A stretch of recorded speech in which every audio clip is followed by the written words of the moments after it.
அதற்கு சாட்சியாக ஒரு சாட்சியை சொல்லிவிட்டு நாம் அடுத்த பகுதிக்குள்ளே கடந்து செல்லலாம். என்ன கேட்டிங்கன்னா, திருப்பூரில் இருந்து ஜானகி அப்படின்னு சொல்லிட்டு ஒரு சகோதரி, அவருடைய வீட்டுக்காரரு என்ன செய்துட்டாங்கன்னு சொன்னால், இஎஸ்ஐ ஆஸ்பத்திரியில் சேர்த்திருந்தாங்க. ராகுல் பிரதர் எனக்கு ஃபோன் பண்ணி சொன்னார். நாங்கள் அங்கே போயிருந்தோம். அங்கே போனோன்னே அந்த அக்கா சொன்ன காரியம் என்னென்னா, உங்கள் வீட்டுக்காரரை காப்பாற்ற முடியாது, நீங்கள் வீட்டுக்கு எடுத்துகிட்டு போங்கன்னு சொல்லிட்டாங்க டாக்டர். எதுக்கு ஒரு சொட்டு தண்ணி உள்ளே போனாலே வாந்தி வரும், கிட்னி ரெண்டும் ஃபெயிலர் ஆயிடுச்சு, இனி உங்கள் வீட்டுக்காரரை காப்பாற்ற முடியாது, சுகர் ரொம்ப லோவாக இருக்குது, 45 35 வந்தால் கூட நாங்கள் காப்பாற்றிடுவோம், அதை விட கம்மியாக இருக்குது, உங்கள் வீட்டுக்காரரை காப்பாற்றவே முடியாது, நீங்கள் வீட்டுக்கு எடுத்துகிட்டு போங்கன்னு சொல்கிறாங்க.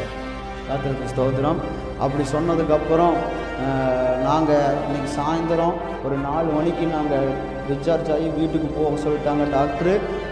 அதுக்குள்ளே ஜெபம் பண்ணணும்னு சொல்லிட்டு ராகுல் பிரதர் சொன்னதுனால நாங்கள் அதுக்குள்ளே அங்கே போய் அவங்ககிட்ட சொல்லி இயேசுவை பற்றி சொல்லி, என்னுடைய வாழ்க்கையில் இயேசு செய்த நன்மைகளை அவருக்கு சொல்லி ஜெபம் பண்ணிட்டு வந்தோம்.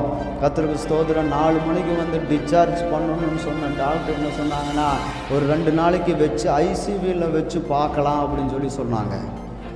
அல்லேலூயா, கர்த்தருக்கு ஸ்தோத்திரம். அடுத்தது 2 நாள் கழித்து என்னாச்சுன்னு கேட்டிங்கன்னா, எங்களால் ட்ரீட்மெண்ட்டே பண்ண முடியல, உங்கள் வீட்டுக்காரருக்கு ட்ரீட்மெண்ட்டே பண்ண முடியல அப்படின்னு சொல்லிட்டாங்க அப்படின்னு சொல்லிட்டு அந்த அக்கா ஃபோன் பண்ணி அழுதாங்க. கர்த்தருக்கு ஸ்தோத்திரம். அவங்களுக்கு நம்பிக்கை ஊட்டும்படியாக சில வார்த்தைகளை சொன்னேன். ஏசப்பாட்ட கேட்டேன், ஒரு வசனத்தை எனக்கு கொடுத்தாரு. அந்த வசனத்தை அவங்க ஃபோன் மூலியமாகவே சொன்னேன். ஏசப்பா நம்மோடு பேசி இருக்கிறாருக்கா, நீங்கள் விசுவாசத்தை விட்டுறாதீங்க. அல்லேலூயா, ஸ்தோத்திரம். அவங்க ஒரு கேள்வி கேட்டாங்க. நான் சிவன் கும்பிட்ற, சாமி கும்பிட்றேன், நாங்கள் கும்பிட்றவங்க, அதனால் நாங்கள் இயேசுவை கும்பிட்டா ஒத்துக்குமா, எங்களுக்கு ஏதாவது பிரச்சனை வருமான்னு சொல்லி கேட்டாங்க. நீங்கள் என்னமோ சாமி கும்பிடுங்க, ஆனால் இயேசுவை நம்பினால் உங்கள் வீட்டுக்காரர் பிழைப்பார் அப்படின்னு சொல்லி அவங்களுக்கு சொன்னோம். அல்லேலூயா, சரிங்க, எங்கள் வீட்டுக்காரர் நல்லா இருந்தால் போதும் அப்படின்னு சொல்லிட்டு அவங்க இயேசுவை நம்ப ஆரம்பித்தாங்க. அவங்க என்ன பண்ணிட்டாங்கன்னா, 2 நாள் கழித்து இது எங்களை காப்பாற்ற முடியாது, ஜிஹெச்சுக்கு கொண்டு போயிருங்க அப்படின்னு சொல்லிட்டாங்க. ஜிஹெச்சுக்கு அவங்களே 108 வச்சு அனுப்பிச்சி விட்டாங்க. அங்கே போய் பார்த்தா இவருக்கு இஎஸ்ஐலேருந்து அனுப்பிச்சி விட்டதுனால கேர் பண்ணிக்க மாட்டேங்கிறாங்க.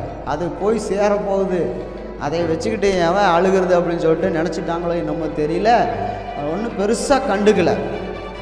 அப்போது அந்த அக்கா ஃபோன் பண்ணி ஜெபம் பண்ணாங்க. பாஸ்டர், இந்த மாதிரி நடக்குது அப்படின்னு, கவலைப்படாதீங்க, மனுஷருக்கு தானே உங்களை காப்பாற்ற முடியாதுன்னு சொன்னாங்க, இயேசு சொன்னாரான்னு கேட்டேன். இல்லை அப்படின்னு.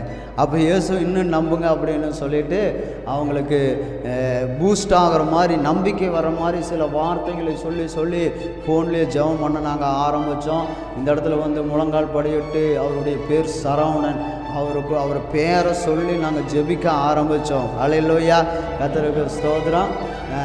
என்னாச்சுன்னு கேட்டிங்கன்னா, கொஞ்சம் கொஞ்சமாக அவருடைய சுகர் லெவல் அதிகமாச்சு.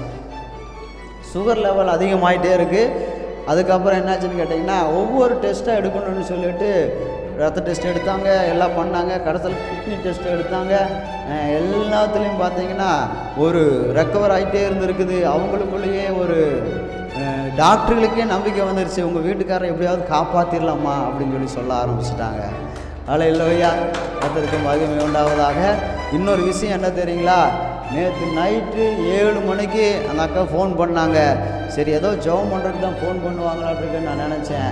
ஃபோன் பண்ணி சொன்னாங்க, பாஸ்டர் நாங்கள் டிஸ்சார்ஜ் ஆகி வீட்டுக்கு வந்துட்டோம் அப்படின்னு. கர்த்தருக்கு ஸ்தோத்திரம்.